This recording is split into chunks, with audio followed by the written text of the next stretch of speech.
So, ladies and gentlemen, unfortunately, we have to kick off the top of the hour here with some rather disappointing news.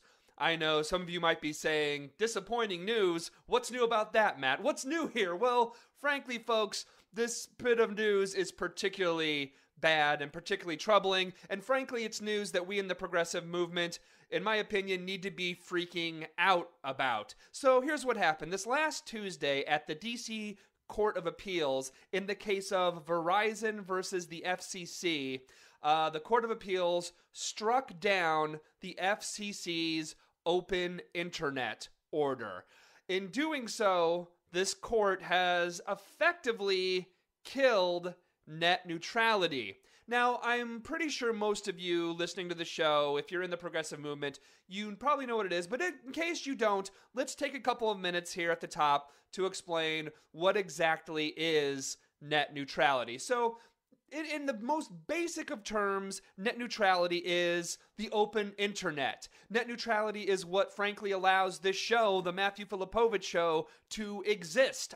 This show would not exist without net neutrality. What net neutrality means, in a nutshell, is that internet service providers, ISPs like Comcast, like Cox, like Verizon, like AT&T, those companies that we pay to get on the internet, that means those companies, those ISPs, cannot discriminate against or slow down or block any content that rides over their networks. Under net neutrality, the content of the Matthew Filipowicz show, or say any other small independent show, or an independent website, or an independent blog, all of that content must be treated the same as content from NBC, or CBS, or Fox, or Netflix, or Hulu, or any of the giant media corporations.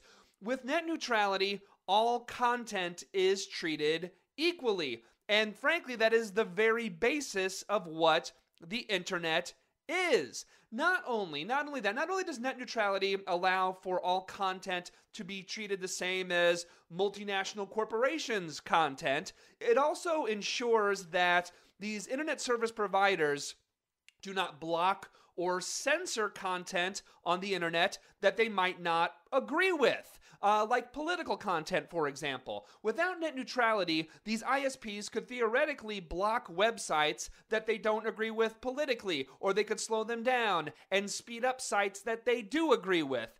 Net neutrality is actually, frankly, a nonpartisan concept. It doesn't just protect progressive ideas. It protects conservative ideas and libertarian ideas and anarchist ideas, whatever ideas. Net neutrality is, in fact, the core principle of the internet itself. Freedom, equality. Everyone is theoretically on the same playing field, and frankly, that's why so many of these corporations hate it so much. They hate that concept. They hate the concept of equality. They hate the concept of internet freedom because they make less money because of that. Companies like Verizon have made it long clear that what they want to do is change the internet into something that more resembles cable, with tiers. So cable companies hate Netflix. They despise Netflix.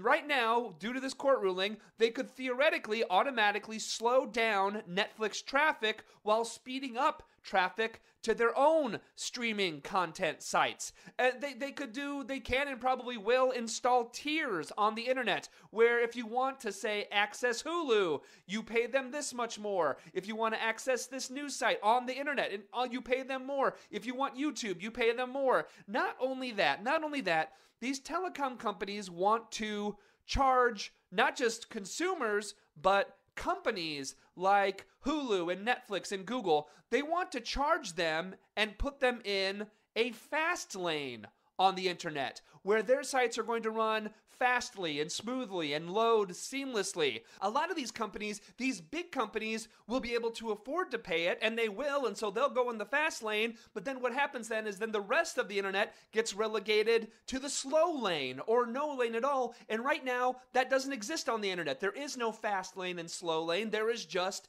the internet. And so look, small media versus big media aside, and frankly, I have a personal stake in that as a member of small media.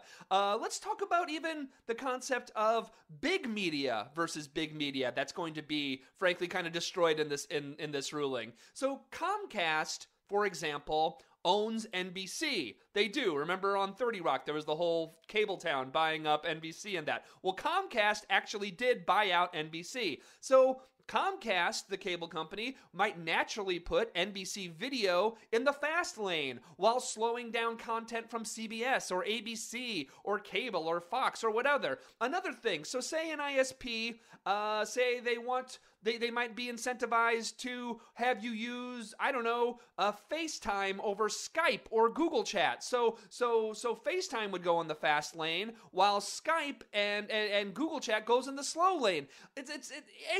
Even if all you do is consume mainstream media, this ruling is actually really bad news for you. It's bad news for competition. It's bad news for consumers. And already in the United States, we pay more for internet and get far slower speeds than most of the rest of the world. Most of the rest of the industrialized world have much faster internet than we do, have much better internet infrastructure than we do, pay less for it.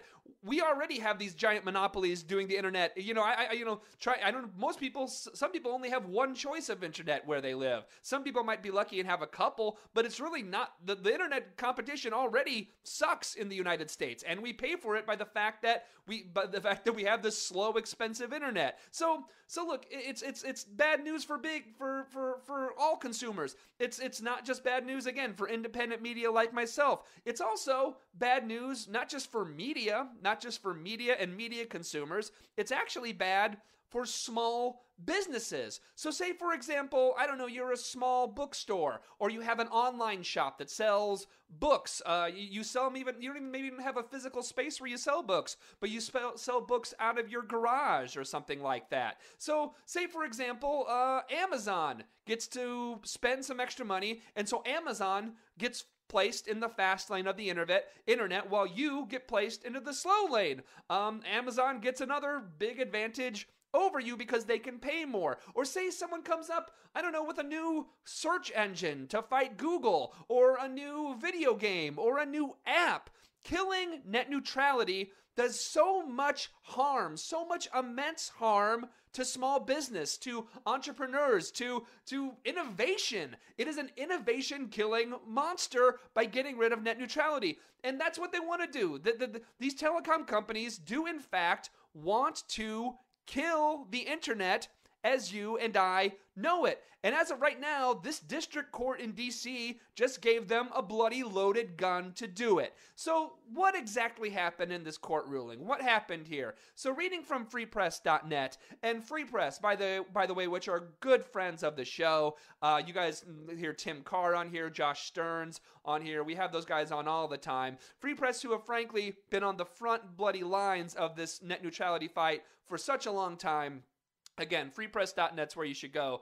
Reading from Free Press, quote, this is what happened with the ruling. From Free Press, quote, the court ruled against the FCC's ability to enforce net neutrality. The court specifically stated that its task as a reviewing court is not to assess the wisdom of the open internet order regulations, but rather to determine whether the commission has demonstrated that the regulations fall within the scope of its statutory grant of authority. When Congress enacted the 1996 Telecommunications Act, it rightly did not want the FCC to treat websites and other internet services the same way it treats local access networks that will enable people to get online. Congress understood that the owners of the access networks have tremendous gatekeeper power, and so it required the FCC to treat these networks owners as common carriers, meaning they cannot block or discriminate against the content that flows across their network to or from your computer.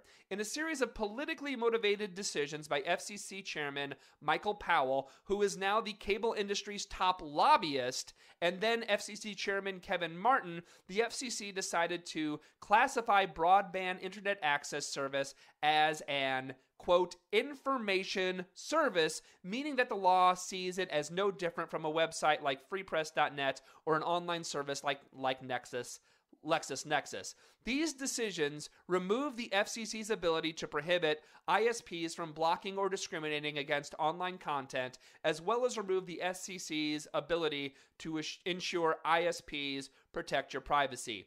End quote. So this was actually, and we've talked about this on the show before with Tim Carr, what the FCC did here was self-inflicted wounds. They chose to classify this way. They didn't have to go about this way, and you know, internet freedom advocates were screaming at the top of their lungs the whole time saying this is not going to work. They were warning us. And in fact, you know, go back and listen to some of Tim Carr's interviews on this very show. He predicted that this was going to happen because of the way they decided to do this. It was so poorly decided to have it in this realm that under the law, they actually do not actually have that ability. If they do it another way, they do. So here's the good news about this. This is bad news. This overall thing is very, very bad news. But here is the good news about this, all right? So technically speaking, this is actually a fairly easy problem to fix. Technically speaking. Politically speaking, not so much, all right? But technically speaking, pardon me, it is. So what happens right now, we need to pressure the FCC. What they need to do is they need to reclassify ISPs as telecommunications services, not information services. And if they did, they would then be able to regulate them under the 1996 Telecommunications Act. And look, you know, as I said earlier at the very beginning of this talk here, and this is, and trust me, folks, you know I get worked up about a lot of stuff on this show, and this is not something that I say lightly. This, ladies and gentlemen, is an issue that all of us in the progressive movement need to be freaking the hell out about. And I am talking about epic level freakouts here. And look, I'm not saying we need to start running around in circles and frothing at the mouth or doing stupid things like that, although that stuff's kind of fun sometimes. But no, that's not what I'm talking about. We're not you know, bouncing off the walls. What I mean is we need to get real bloody loud, real bloody quick here, no matter what progressive issue that you're passionate about, be it economic inequality, be it women's health issues, be it the environment. Without a free and open internet, folks, working on your cause just became a hell of a lot more difficult. Imagine some company blocking or slowing down traffic to sites that care about climate change. Because, you know, like some of these telecom companies aren't aligned with oil companies, or they don't receive advertising from the dirty energy industry. Of course they do. Or these telecom companies slowing down traffic or blocking traffic to sites that are fighting for a minimum wage increase, or a union's website, an organizing website, or a woman's health clinic website where women can find a health clinic. Or a couple of years ago, imagine them blocking any site with the word occupy in it. We cannot let these telecom big business monsters destroy the internet as we know it. We need to start freaking the hell out. First thing we need to do, and if you haven't done this already, go to freepress.net, sign their petition to the FCC. Then call your representatives, tell them to pressure the FCC commissioner. And it's very simple. What you're asking for is you want the FCC to reclassify internet access as telecommunications services under the law and treat ISPs as common carriers. Again, I'll say it again. FCC should reclassify internet access services as telecommunications services under the law and treat ISPs as common carriers. That's what we want to ask them. And look, this is the beginning here. We're going to be covering this a whole hell of a lot more in the weeks and months to come on the show. But right now, as I said, folks, we need to freak out and start making a whole hell of a lot of noise. We'll be right back.